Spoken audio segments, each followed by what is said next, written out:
بسم الله الرحمن الرحيم الحمد لله الذي أنزل على عبده الكتاب ولم يجعل له عوجا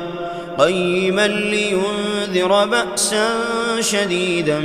من لدنه ويبشر المؤمنين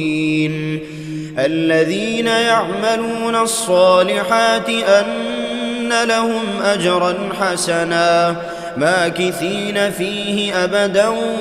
وينذر الذين قالوا اتخذ الله ولدا ما لهم به من علم ولا لآبائهم كبرت كلمة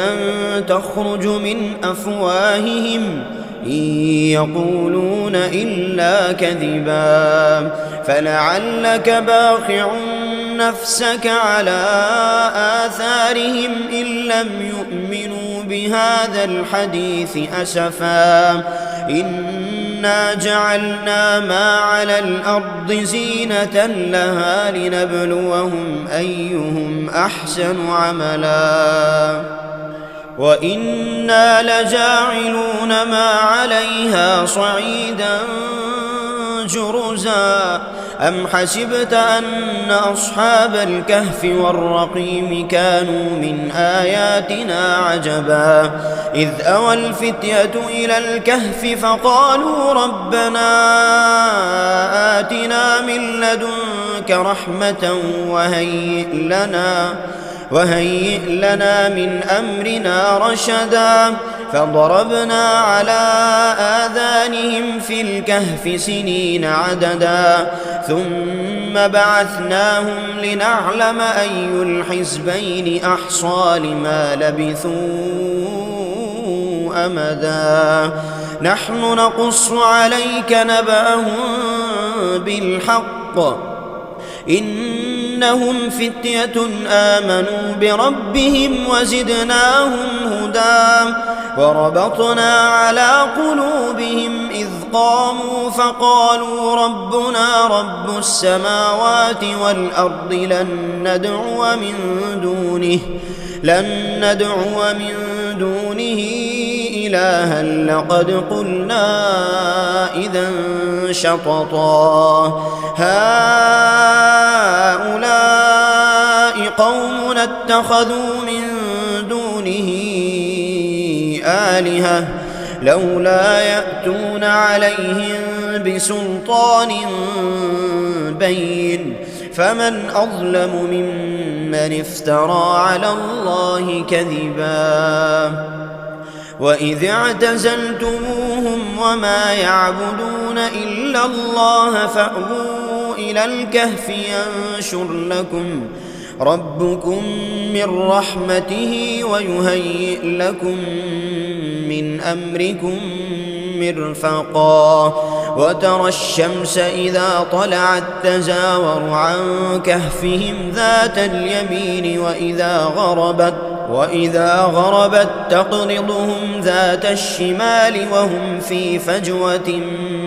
منه ذلك من آيات الله من يهد الله فهو المهتد ومن يضلل فلن تجد له وليا مرشدا وتحسبهم أيقاظا وهم رقود ونقلبهم ذات اليمين وذات الشمال وكلبهم باسط ذراعيه بالوصيد لو اطلعت عليهم لوليت منهم فرارا ولملئت منهم رعبا وكذلك بعثناهم ليتساءلوا بينهم قال قائل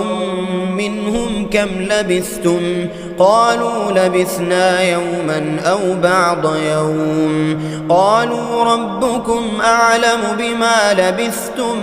فابعثوا أحدكم بورقكم هذه إلى المدينة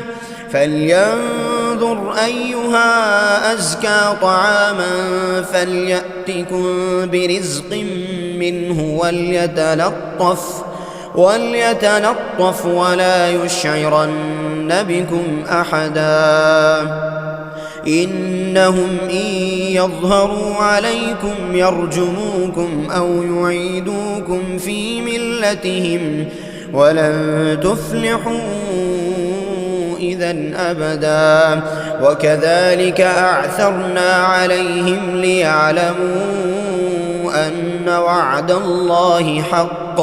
وأن الساعة لا ريب فيها إذ يتنازعون بينهم أمرهم فقالوا ابنوا عليهم بنيانا ربهم أعلم بهم قال الذين غلبوا على أمرهم لنتخذن عليهم مسجدا سيقولون ثلاثة رابعهم كلبهم ويقولون خمسة سادسهم كلبهم رجما بالغيب ويقولون سبعة وثامنهم كلبهم قل ربي أعلم بعدتهم ما يعلمهم إلا قليل فلا تمار فيهم إلا مراء ظاهرا ولا تستفت فيهم منهم أحدا ولا تقولن لشيء إني فاعل ذلك غدا إلا أن يشاء الله واذكر ربك إذا نسيت وقل عسى أن يهديني ربي لأقرب من هذا رشدا ولبثوا في كهفهم 300 سنين وازدادوا 9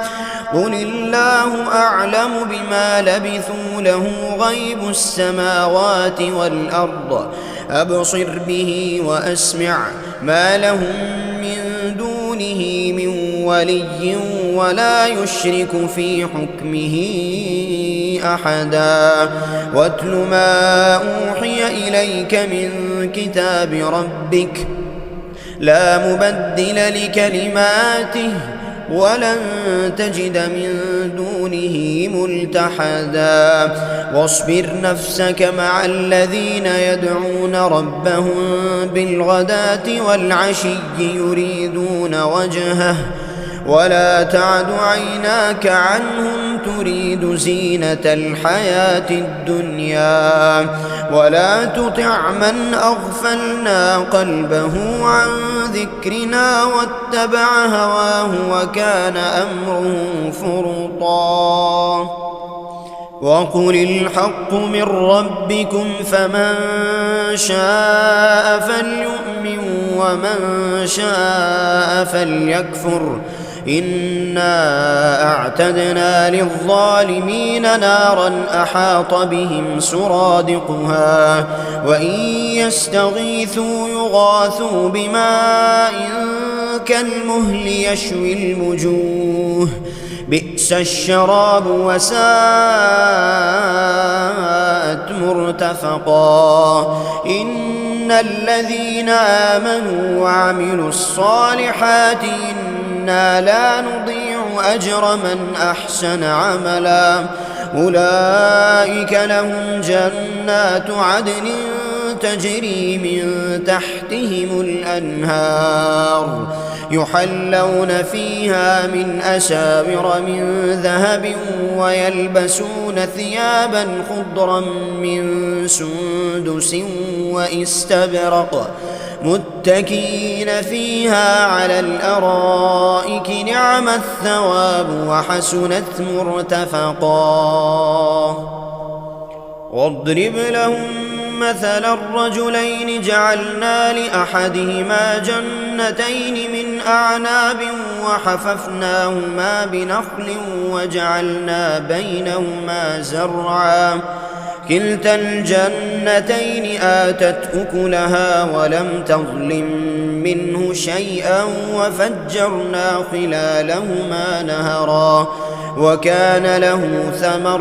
فقال لصاحبه وهو يحاوره أنا أكثر منك مالا وأعز نفرا ودخل جنته وهو ظالم لنفسه قال ما أظن أن تبيد هذه أبدا وما أظن الساعة قائمة ولئن رددت إلى ربي لأجدن خيرا منها منقلبا قال له صاحبه وهو يحاوره أكفرت بالذي خلقك من تراب ثم من نطفة ثم سواك رجلا لكن هو الله ربي ولا أشرك بربي أحدا ولولا إذ دخلت جنتك قلت ما شاء الله لا قوة إلا بالله إن ترني أنا أقل منك مالا وولدا فعسى ربي أن يؤتيني خيرا من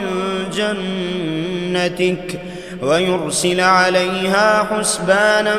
من السماء فتصبح صعيدا زلقا أو يصبح ماؤها غورا فلن تستطيع له طلبا وأحيط بثمره فأصبح يقلب كفيه على ما أنفق فيها وهي خاوية على عروشها ويقول يا ليتني لم أشرك بربي أحدا ولم تكن له فئة ينصرونه من دون الله وما كان منتصرا هنالك الولاية لله الحق هو خير ثوابا وخير عقبا واضرب لهم مثل الحياة الدنيا كماء إن أنزلناه من السماء فاختلط به نبات الأرض فأصبح حشيما تذروه الرياح وكان الله على كل شيء مقتدرا المال والبنون زينة الحياة الدنيا والباقيات الصالحات خير عند ربك ثوابا وخير أملا ويوم نسير الجبال وترى الأرض بارزة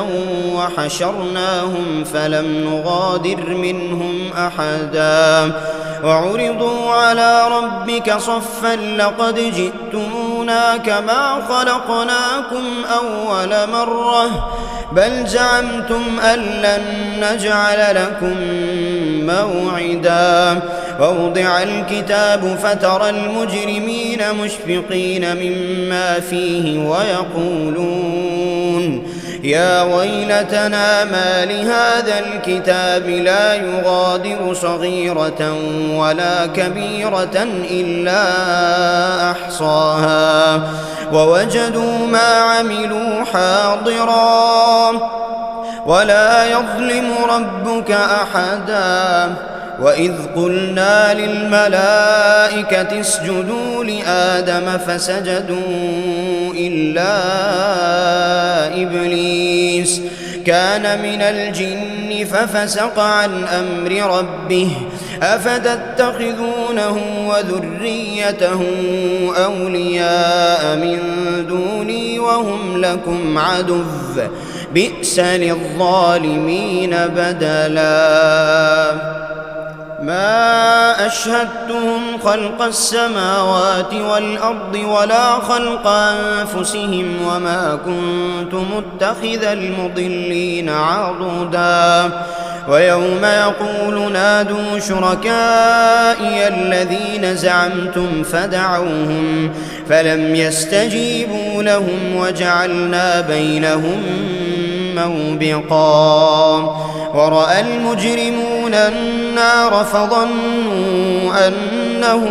مواقعوها ولم يجدوا عنها مصرفا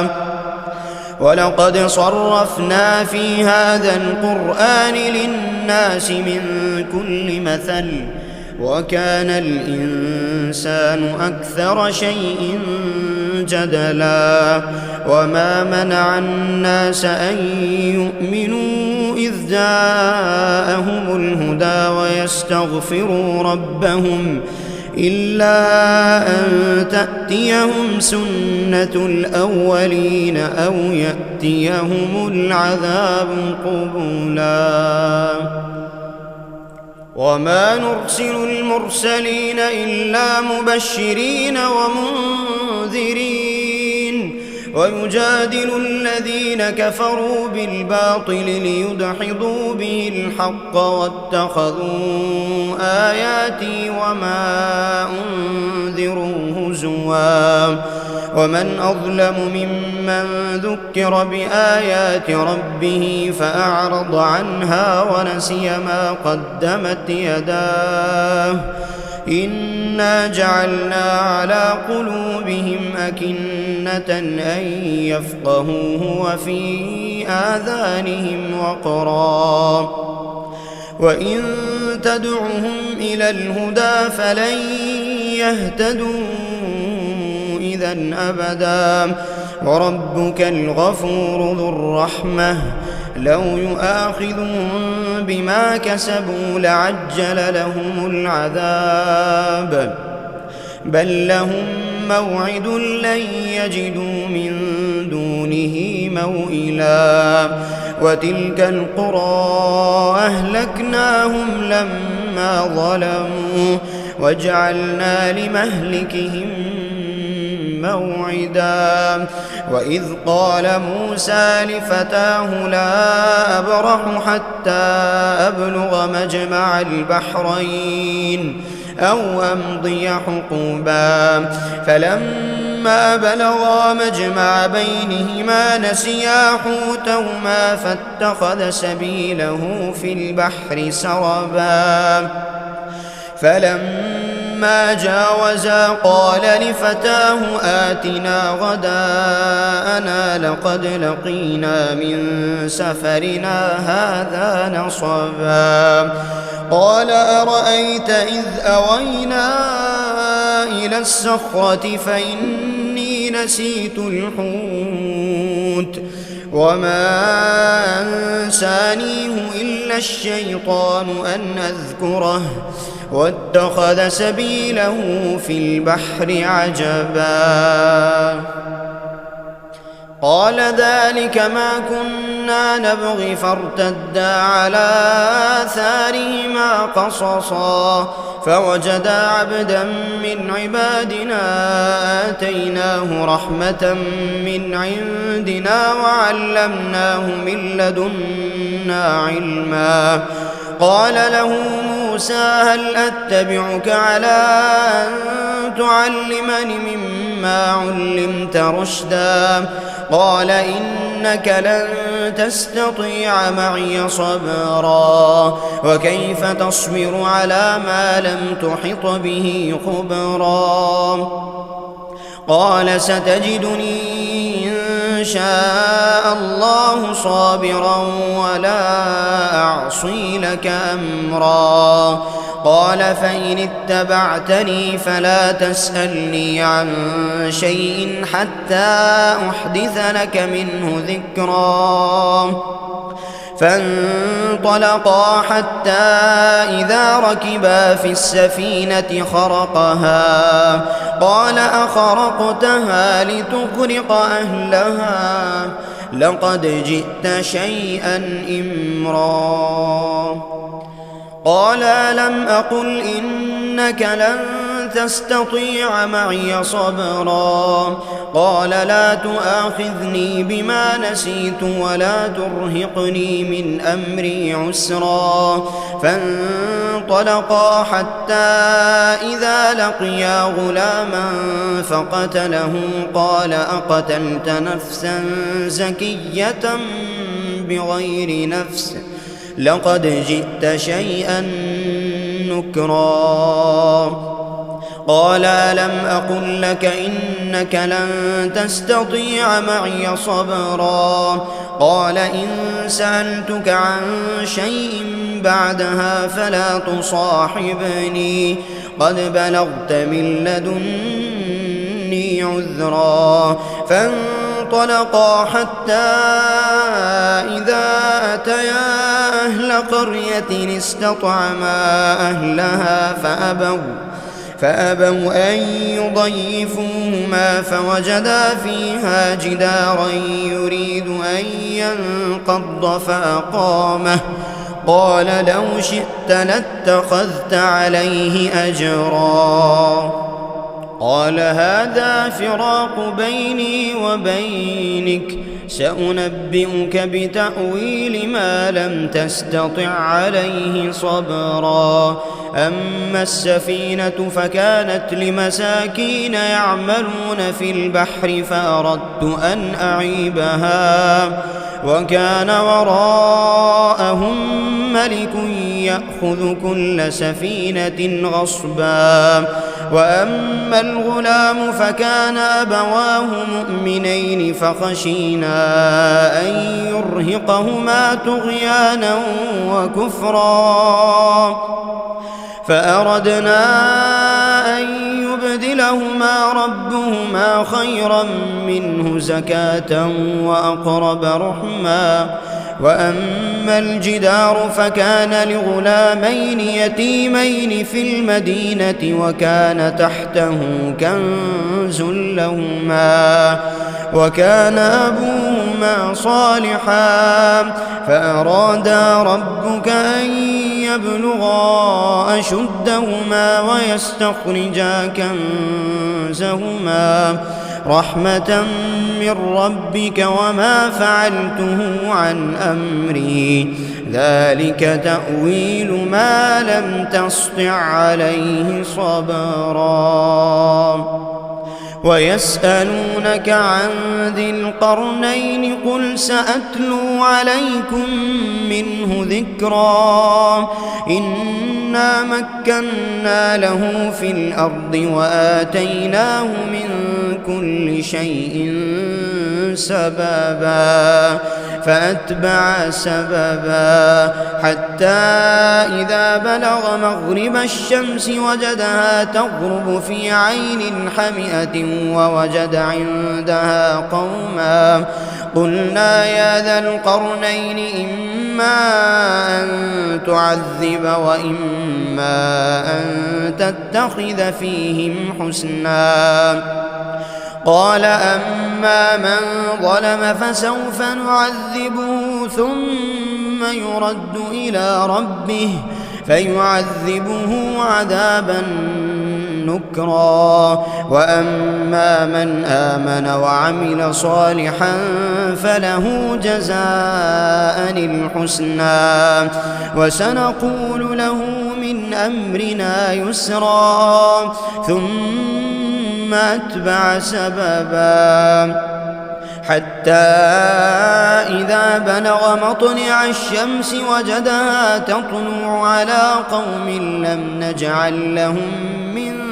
دونها سترا كذلك وقد أحطنا بما لديه خبرا ثم أتبع سببا حتى إذا بلغ بين السدين وجد من دونهما قوما لا يكادون يفقهون قولا قالوا يا ذا القرنين إن يأجوج ومأجوج مفسدون في الأرض فهل نجعل لك خرجا على أن تجعل بيننا وبينهم سدا قال ما مكني فيه ربي خير فأعينوني بقوة أجعل بينكم وبينهم ردما آتوني زبر الحديد حتى إذا ساوى بين الصدفين قال انفخوا حتى إذا جعله نارا قال آتوني أفرغ عليه قطرا فما استطاعوا أن يظهروا وما استطاعوا له نقبا قال هذا رحمة من ربي فإذا جاء وعد ربي جعله دكاء وكان وعد ربي حقا وتركنا بعضهم يومئذ يموج في بعض ونفخ في السور فجمعناهم جمعا وعرضنا جهنم يومئذ للكافرين عرضا الذين كانت أعينهم في غطاء عن ذكري وكانوا لا يستطيعون سمعا أفحسب الذين كفروا أن يتخذوا عبادي من دوني أولياء إنا أعتدنا جهنم للكافرين نزلا قل هل ننبئكم بالأخسرين أعمالا الذين ضل سعيهم في الحياة الدنيا وهم يحسبون أنهم يحسنون صنعا أولئك الذين كفروا بآيات ربهم ولقائه فحبطت أعمالهم فلا نقيم لهم يوم القيامة وزنا ذلك جزاؤهم جهنم بما كفروا واتخذوا آياتي ورسلي هزوا إن الذين آمنوا وعملوا الصالحات كانت لهم جنات الفردوس نزلا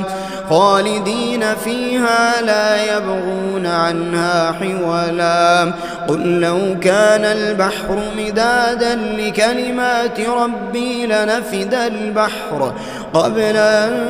تنفد كلمات ربي ولو جئنا بمثله مددا قل إنما أنا بشر مثلكم يوحى إلي أنما إلهكم إله واحد فمن كان يرجو لقاء ربه فليعمل عملا صالحا ولا يشرك بعبادة ربه أحدا.